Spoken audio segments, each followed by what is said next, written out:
আজকে রোদের অনেক তেজ আর আমি আমার এই 3 চাকা সঙ্গীকে নিয়ে 15 কিলোমিটার সাঁইথিয়া শহরের দিকে এগোচ্ছি। হাই বন্ধুরা, দয়া করে পুরো ভিডিওটা দেখবেন, একটু মজা হলে চ্যানেলটি সাবস্ক্রাইব করবেন এবং লাইক করে যাবেন। রাস্তাটা দেখতে পাচ্ছেন কতটা খারাপ। এই 3 চাকা সাইকেল হাতে প্যাডেল করে যাওয়াটা কতটা কষ্টকর তা আপনাদের বলে বোঝাইতে পারবো না। ক্যামেরা অনেকটাই কাঁপছে কারণ আমার 2 হাত এখন ব্যস্ত, আর আপনাদের জন্য তো একটু কষ্ট করাই যায়। আশা করি এই কষ্টের দাম একটা লাইক দেবেন।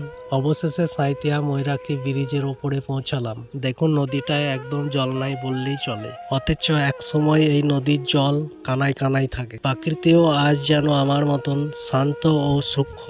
শহরে ঢুকলাম, আজ ভিড় অনেক কম, পকেটে মাত্র 100 টাকা। বড় কোনো শপিং মলে যাওয়ার মতন সাধ্য আমার নেই, তাই আমি চলে এলাম ফুটপাতে সেই দোকানগুলোতে যেখানে আমার মতন সাধারণ মানুষের স্বপ্নগুলো সস্তায় পাওয়া যায়। একটি হাফ প্যান্ট পছন্দ হলো, কিন্তু দাম 180 টাকা।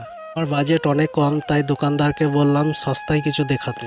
শেষমেশ 60 টাকা দিয়ে একটি প্যান্ট নিলাম। 100 টাকার মধ্যে 40 টাকা পড়ে আছে। ফেরার পথে রোদ দেখে মনে হলো একটা তরমুজ খাই, বাকি টাকাটা দিয়ে তরমুজ কিনে নিলাম। আপনাদের আশীর্বাদ থাকলে আমি এভাবে এগিয়ে যাব। সবাই ভালো থাকবেন, টাটা।